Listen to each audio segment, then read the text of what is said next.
So, I wanted to make a quick video about why I personally do not like seeing toy companies using polypropylene for doll hair.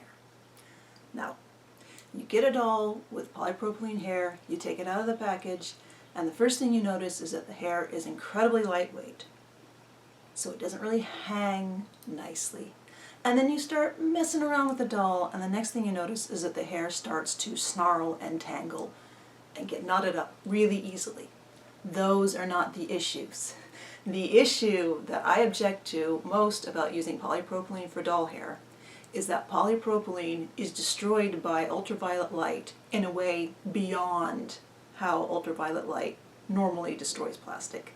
And ultraviolet light does normally destroy most plastics. But with polypropylene, it's extra. When I've been reading up about the properties of polypropylene, I found papers that have a picture of like a coil of polypropylene rope that was left in the sun for like a year, and it is just, it's just disintegrated. But the insidious thing about the destruction of polypropylene by UV light is that the exposure to UV light does not have to be intense, and it does not have to be continuous. You can literally, and I have had people who have bought old off-brand dolls, literally the doll has been in a box for 20 years, and they get the doll and take it out of the box, and the polypropylene hair just falls apart because the UV exposure starts sort of unraveling the polypropylene polymer.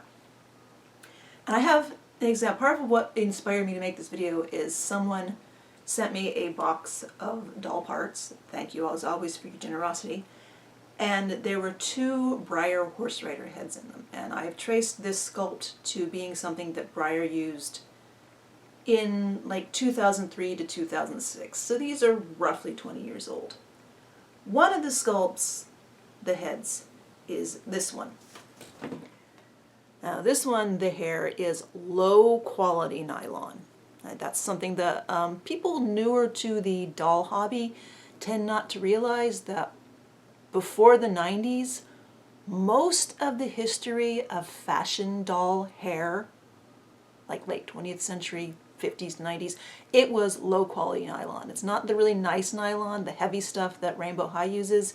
It was like this. This is not the heaviest stuff, but I have never brushed this doll's hair, and you can see it's not a snarled and tangled mess. It's low quality nylon. If it were played with a lot, it might get snarled and tangled. It's a little frizzy on the ends, but overall, nylon. About 20 years old, it's fine. However, there was also this head. As soon as I realized what was going on with it, I put it in this plastic package, and I'm going to take it out, and I'm honestly not sure if I can get it out without more hair flaking off. And I think you can see through the plastic here how it is just, it's broken.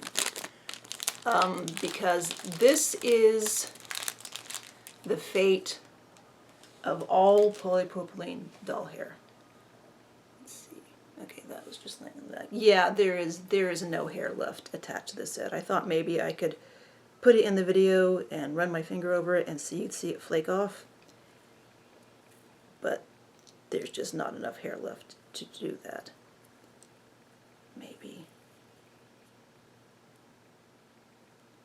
Maybe what's left of her bangs. No effort, falling apart. This is the fate of all polypropylene doll hair.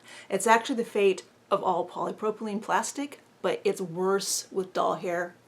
The plastic will just crack. With the doll hair, there's so little of it, it's so thin that when it cracks, it's gone.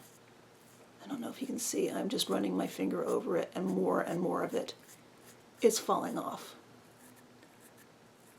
And I accepted before I started that I'm going to have to vacuum when this is done. I don't know if you can see how much is on my finger. So I don't know the history of these doll. I don't know if A little kid owned it originally, and it was out in the sunlight playing with the briar horsies all day. But I know by the time it got to me, it had probably been, okay, that's the time to stop. It had probably been, not played with and put away and then donated to a thrift store, where any exposure to UV would have been purely incidental. But this fiber it's trash. It's microplastics. I don't really know what I can do with this in good conscience. Now this is a problem, like I said, with all polypropylene, not just doll hair. And they are doing research, and I can link the paper I found below if you want to look at something really dry and technical. They are doing research to try to figure out what they can add to polypropylene to make it UV resistant, because polypropylene's main property that sets it apart from other plastics is that for its strength, it is incredibly low density. So if you make something out of polypropylene, you're going to save a lot of weight.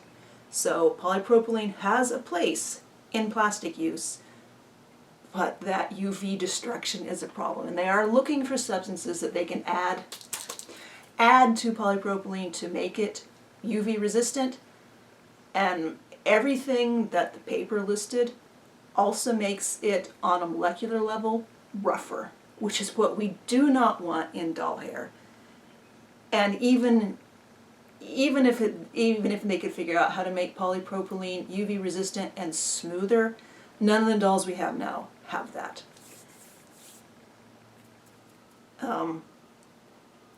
However, I believe we are going to continue to see polypropylene used for doll hair, because the nicer saran that Mattel uses, which is polyvinylidene chloride, PVDC. I'm sure there are other companies that make PVDC doll hair that aren't saran. That's Asahikase. It's a Japanese company, holds the Japanese right to use the word saran. There's a whole history with saran wrap and saran and PVDC that you can look on Wikipedia if you want to. But Asahikase only makes about 24 colors of saran doll hair. You can get special colors ordered from them, but as far as we can tell, the quantity you need is immense. Even Mattel probably hesitates to order those colors. So I think saran gets overlooked because it is an incredibly limited color range. It is a little more expensive to use than polypropylene.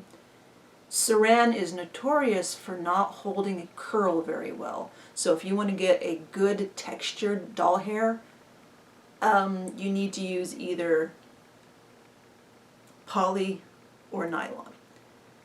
And yes, Mattel could go back to using nylon, not even the same high quality nylon that MGA uses for Rainbow High and OMGs.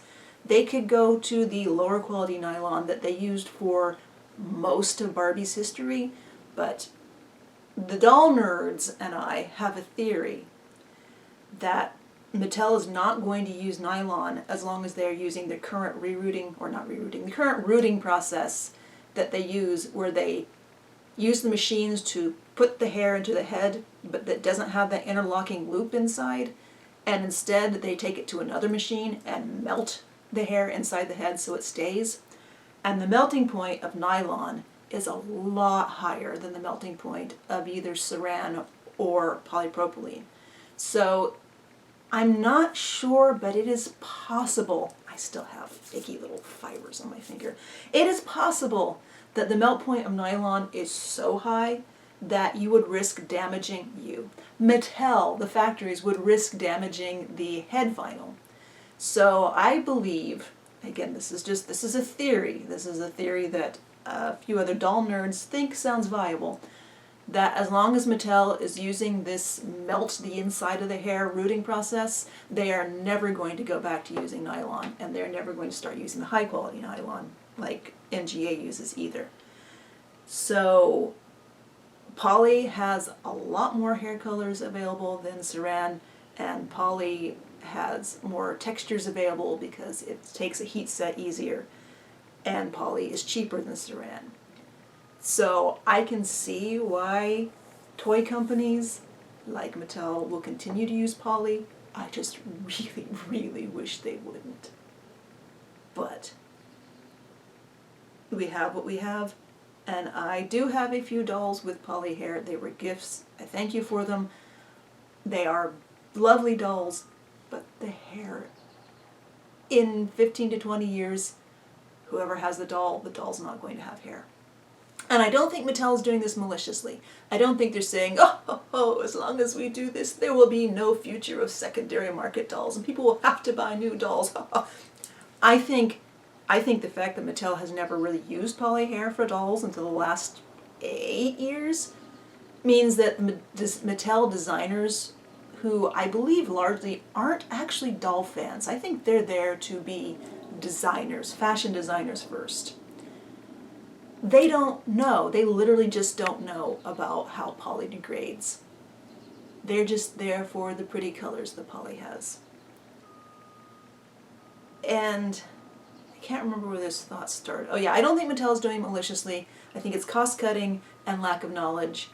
And also, back when Mattel had the glue head problem, some people noticed that even though we were saying, Mattel, please stop using the glue, they persisted for years more. So there's a theory that Mattel signs like decade-long contracts with certain factories, and the factory is locked into that contract. They can't change how they do the hair.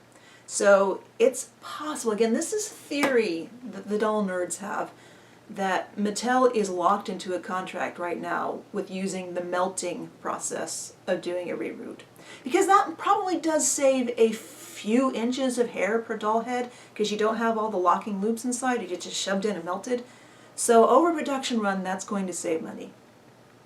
But as long as they are, we think, locked into the contract for doing the melting hair route method, they're going to keep using poly, primarily with some designers do understand that saran is just all around nicer and has more longevity, and they can work with the limited color palette, but a lot of other designers, they don't want to be limited, and I don't blame them.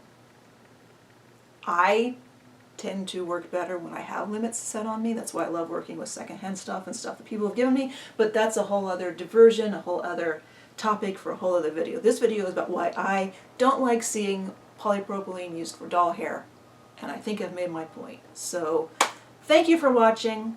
I'm sure other people have other opinions, but I just know I have some dolls that I'm going to have to reroute if I want to keep them.